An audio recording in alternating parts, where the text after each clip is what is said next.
Mr. Shah Mahmood Qureshi, Foreign Minister of Pakistan, welcome onto our KT One-on-One as we talk about your trip out here in the United Arab Emirates. But I'd like to start off firstly with your stint as Foreign Minister. This is your second one, and the Naya Pakistan branding is out there. What would you identify as the success story in the 2 years as the Foreign Minister for Pakistan for the second term? I think we have successfully been able to defeat India's design to diplomatically isolate Pakistan. They had organized a smear campaign against Pakistan through EU Disinfo Lab, and I think we have succeeded in exposing them.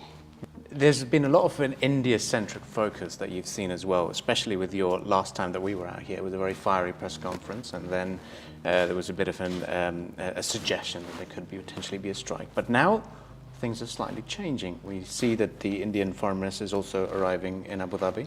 We see and hear that the United Arab Emirates wants to play a role in forging the ties between the two countries. What's the agenda this time around? I'm also here to discuss the evolving regional situation. You see developments taking place in Afghanistan.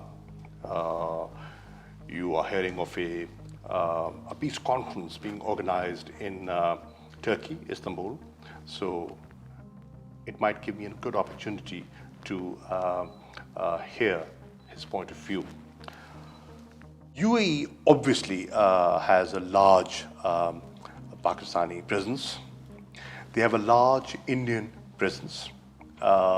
They do recognize that Indians and Pakistanis both have contributed to the development of UAE, and they have good relations with both. And we don't grudge that. We don't grudge that. So we are comfortable with the role they can play. We have no issue, but it has to be, in my view, primarily bilateral.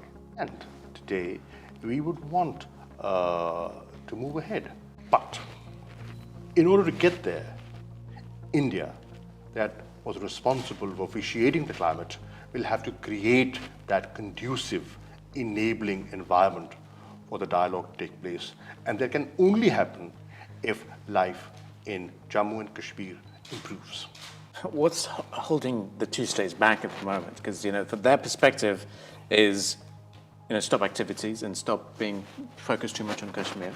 The Pakistani side of the argument would be is that we want a dialogue. But what's holding these two back? International community says it's a bilateral issue situation. You're internationalizing it, but there's not limited gain. It is not a bilateral issue.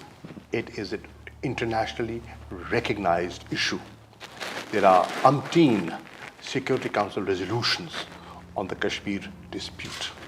India and Pakistan are obliged to do certain things. But if we want a lasting peace in South Asia, then you cannot wish away the Kashmir dispute.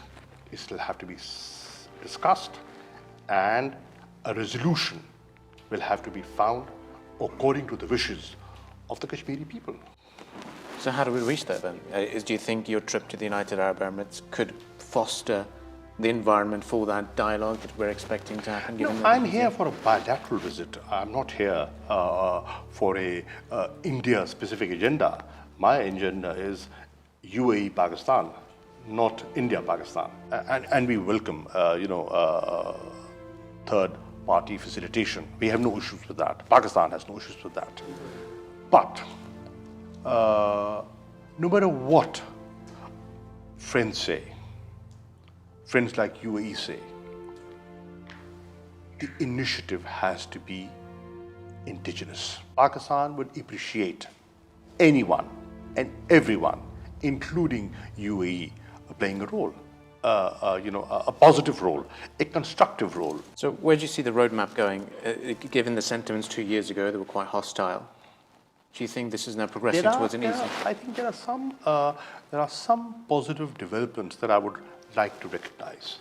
For example, the recent recommitment to the 2003 ceasefire understanding. is a good development. Kashmiris on both sides of the line of control was suffering on account of, unprovoked firing across the LOC. That, in my view, is a positive development. The fact that the Prime Minister of India sent messages to the Prime Minister of Pakistan on our national day, which is the 23rd of March, I see it as a positive development. The fact that I've seen a change in rhetoric, toned down rhetoric, is a positive development. The fact that India wants to see, a peaceful Afghanistan, a peaceful region.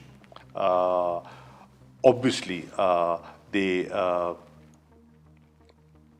recognize that it won't happen if there is two important players within the region not seeing eye to eye. So there is an overall support for a forward movement. So let's continue about the fact of your bilateral relations. You do credit the remittances that are going from the United Arab Emirates, the overseas Pakistani's contribution. So far, over the last few months, we've seen that the visas issue has been there for a lot of young, aspiring job seekers to come here, or even young tourists to be arriving here. Is that going to be talked upon as your point of view being put forward? Certainly. I discussed the visa issue with the Foreign Minister when I was there last time. And I must admit, since my last discussion, which took place in December 2020, there has been improvement. Families are being allowed in, and there have been certain concessions that have been made. But work visas are still challenging, especially for the younger lot. And hopefully, in my meeting with him tomorrow, we will talk about it. Moving on into your diplomacy and the situation at the moment, the geopolitical scenario. In September, there will be a withdrawal of the troops. Joe Biden, the administration, has said that it will move the American troops away from Afghanistan. You have your neighbor who says do more in Kashmir, then you'll have another Western or the Western power saying do more in Afghanistan. Where does that place Pakistan now, and how do you view the situation? First of all, I think you've got to recognize that the international community today is recognizing what Pakistan has done for moving the peace process forward. Pakistan played a very constructive, positive role, facilitating role in that, and there is international recognition and appreciation for that. We want to take it forward. We want to take it to its logical conclusion, which is peace. Pakistan desires a peaceful, stable,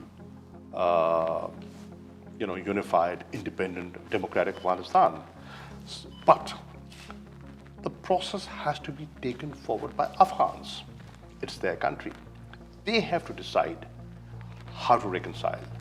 They have to decide what kind of a political dispensation they want. I'd like to conclude our discussion as well by talking about this vision of New Pakistan, and under your position as a foreign minister and being a very key figure of the government, to what extent are you satisfied with the direction that the country is in, and what more needs to be done, and what's your legacy? Well, a lot needs to be done. Yeah. Believe you me, when you are challenging the status quo, it's never easy. Here, we are trying to advocate a new way of doing things. It's challenging. We face difficulties. We have obstacles at every level. We are fighting them. But I am convinced that we will succeed, because that is what Pakistan needs. And that is what the youth of Pakistan, which is 60% of our population, is desiring for. Well, Foreign Minister Shah Mahmood Qureshi, thank you for joining us, and it was a pleasure speaking to you, and all the very best with your vision for the new Pakistan. Thank you.